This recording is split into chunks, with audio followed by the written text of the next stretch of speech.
नमो नारायण।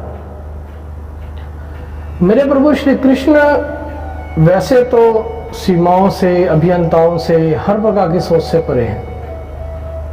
वह सब कुछ कर सकने की क्षमता वाले हैं, लेकिन फिर भी कुछ ऐसा है, कुछ ऐसे नियम जो स्वयं मेरे प्रभु श्री कृष्ण ने बनाए हैं, और वह स्वयं उन नियमों को बनाकर उन नियमों से बंधे हुए हैं। अब ये जो चीज़ है ये भगवान के लिए भी बड़ी जरूरी है, क्योंकि नियमों का पालन करना यह किसी भी संबंध के, किसी भी व्यक्ति विशेष की प्रगाढ़ता और उसके सीरियस होने के ऊपर डिपेंड करता है कि वह अपने काम को लेकर कितना सीरियस है। और अगर अपने नियम बनाकर स्वयं भगवान ही उसका पालन नहीं करेंगे तो वह आम इंसानों से क्या उम्मीद करेंगे और उनके सामने क्या उदाहरण पेश कर सकते हैं। यह एक अलग सा फिर मुद्दा बन जाता है कि अगर भगवान ही अपना नियम नहीं पालन कर रहे तो आम इंसान कैसे करेंगे। तो क्या है मेरे प्रभु श्री कृष्ण का रहस्य? कौन सा ऐसा नियम है जिससे वो बंधे हुए हैं, और कौन सा ऐसा वो नियम है जो भगवान श्री कृष्ण की एक मजबूरी भी बन गया है और उनके भक्तों की और उनके प्यार करने वालों की, उनको चाहने वालों की, उनके पाने वालों की सबसे बड़ी ताकत है।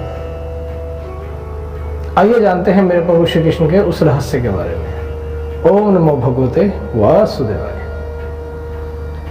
वह रहस्य जो मेरे प्रभु श्री कृष्ण का है, वह रहस्य है कि पुकारे जाने के ऊपर आने का वादा। जी हाँ, मेरे प्रभु श्री कृष्ण का अपने हर भक्त, अपने हर प्रेमी के प्रति एक जो भरोसा है, एक जो वादा है, वो यह है कि तुम जब भी मुझे पुकारोगे, जिस स्थिति में तुम होगे, मैं उस स्थिति में तुम्हारी रक्षा करने वहीं आऊँगा और उसी समय आऊँगा। बाकायदा पुकारे जाने की जो वेदना है वह हृदय से होनी चाहिए, दिल से होनी चाहिए, उसमें श्रद्धा होनी चाहिए, इसमें निर्भरता होनी चाहिए, इसमें विश्वास होना चाहिए। लेकिन जब तक आप भगवान को पुकारेंगे नहीं, आप भगवान के कितने मर्जी भक्त हो, जब तक आप भगवान को पुकारेंगे नहीं, भगवान आपकी सहायता करने नहीं आएंगे। यहां भगवान को ना पुकारने का मतलब ये नहीं है कि आपको जरूरत पड़ी और आप परेशान होते जा रहे हैं। यहां भगवान को ना पुकारने का मतलब है कि कई बार क्या होता है कि इंसान को इस समय समस्या होती है, जीवन में मुसीबत आती है, तो वह पहले अपने जितने हथकंडे हैं, जितनी कोशिशें हैं, वह पूरी कर लेता है। वह देखता है कि मैं क्या क्या कर सकता हूं। आप द्रौपदी का उदाहरण लेके जा सकते हैं। दुशासन के समय देवी द्रौपदी को लेने आया तो सबसे पहले देवी द्रौपदी ने पुकारा अपने अंगरक्षकों को, अपनी सेना को, लेकिन सेना चाहकर भी सहायता नहीं कर पाई, क्योंकि सेना को दुर्योधन पहले ही जीत चुका था और वह दुर्योधन के अधीन हो चुकी थी। दुशासन ने जिस समय द्रौपदी को खींच कर लेके जाने की कोशिश की, लेके जाने लगे, तो वहां पर द्रौपदी ने उनको दुहाई दी अपने सतीत्व की, अपने रिश्ते की, कि मैं तुम्हारी भाभी हूं, तुम मेरे साथ ऐसा कैसे कर सकते हो। दुशासन नहीं माना। फिर द्रौपदी ने उसे दुहाई दी अपने रानी होने गई, पुत्र वधू होने की, साम्राज्य की। दुशासन नहीं माना। जब वहां पर द्युत सभा में द्रौपदी पहुंच गई, वहां पर एक एक करके अपने पांचों पतियों का आह्वान किया, लेकिन परिस्थितिवश पांचों में से एक भी पति जो था वह उसकी सहायता नहीं कर पाया। और मेरे प्रभु श्री कृष्ण ये सब देख रहे थे और मन ही मन तड़प रहे थे कि द्रौपदी तुम मुझे क्यों नहीं बुला रही हो। उसके बाद द्रौपदी ने पितामह द्रोणाचार्य जी को, भीष्म पितामह जी को,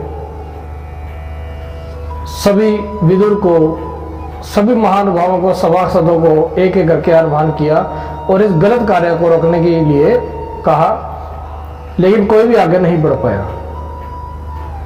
जब अंत में दुशासन ने इतनी दुस्साहस दिखाया कि द्रौपदी के चीर के ऊपर हाथ डालने की कोशिश की, तब द्रौपदी को लगा कि अब इस पृथ्वी के ऊपर कोई भी नहीं है जो मेरी रक्षा कर सकता है, कोई भी इंसान, कोई भी पद मेरी रक्षा नहीं कर सकता। तब जाकर द्रौपदी ने मेरे प्रभु श्री कृष्ण का आह्वान किया।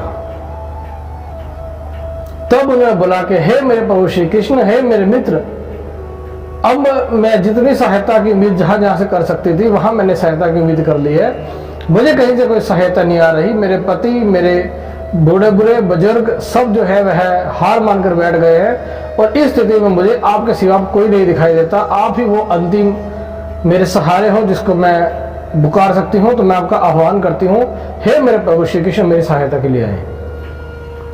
और बिना क्षण की भी देरी लगाए मेरे प्रभु श्री कृष्ण वहां पर अपनी शक्ति के रूप में अवतरित हुए और उससे आगे की लीला जग जाहिर है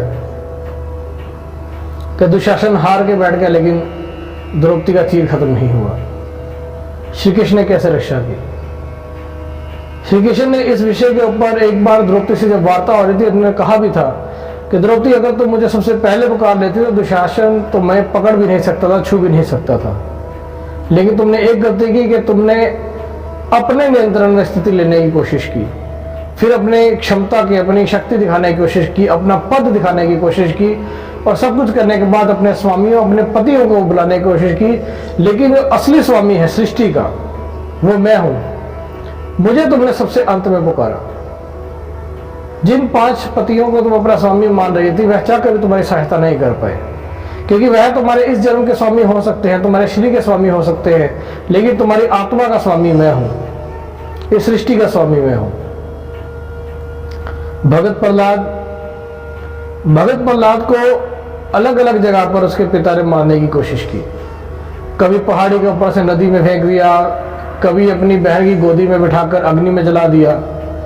मेरे प्रभु श्री कृष्ण ने हर जगह प्रहलाद की सहायता की, क्योंकि भक्त की सहायता तो भगवान करते हैं, लेकिन उन्होंने सहायता सिर्फ उतनी लिमिट के लिए की जितनी जरूरी है। जब होलिका की गोद में उनको बिठाकर जलाया गया तो मेरे प्रभु श्री कृष्ण ने अग्नि से उसकी रक्षा कर ली। जब उसको ऊपर पहाड़ से नदी में फेंक दिया गया तो मेरे प्रभु श्री कृष्ण ने नदी में जाकर उसकी रक्षा की, उसे हर प्रकार की मुसीबत से बचाया। और ऐसा होता भी है भक्तों, अगर आप अनन्य भाव से प्रभु श्री कृष्ण की भक्ति करते हैं तो आपको पता ही नहीं होता कि भगवान कहां कहां और किस किस परिस्थिति में आपकी सहायता करते हैं। लेकिन साक्षात सहायता जो होती है, जहां भगवान डायरेक्ट शो करते हैं कि हाँ मैं आ गया हूं, वह केवल उस स्थिति में होता है जब आप सच्चे हृदय से मुसीबत में फंसे होते हैं और भगवान का आह्वान करते हैं। उस समय भगवान किसी ना किसी रूप में इस प्रकार जरूर आते हैं और सच्चे भगत को उनके उस रूप के अंदर उनके दर्शन हो ही जाते हैं।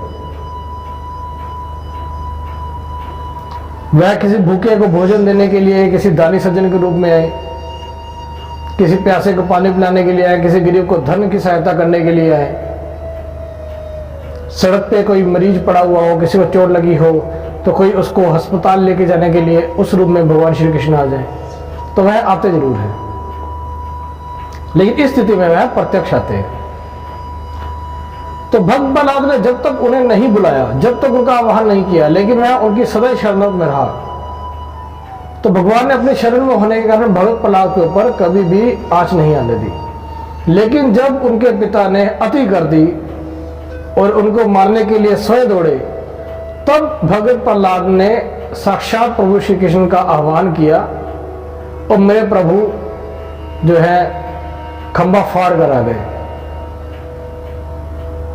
और नरसिंह के रूप के अंदर आकर उन्होंने अपने दर्शन दिए और भगत प्रहलाद की रक्षा की। रक्षा वो पहले भी कर रहे थे, लेकिन पहले वो साक्षात नहीं आ रहे थे। तो भगवान सदा आपके साथ है, हर समय आपके साथ है, लेकिन अगर आपने भगवान के दर्शन करने हैं तो बहुत आसान है। लेकिन इसका मतलब यह भी नहीं है कि जब मर्जी भगवान को बुलाते रहो, परिस्थिति भी होनी चाहिए। क्योंकि मेरे प्रभु श्री कृष्ण वो अनन्य शक्ति हैं जिनका आह्वान करना तो आसान है, लेकिन उसके बाद उनको बर्दाश्त कर पाना बड़ा मुश्किल है। आप शक्ति का आह्वान तो कर लेंगे, लेकिन अगर आप उस शक्ति का प्रयोग नहीं करेंगे तो वह काफी समस्या हो जाती है। जिस समय आप भगवान ना करें आपको कभी समस्या आए, मेरे प्रभु श्री कृष्ण आपकी सदा रक्षा करें।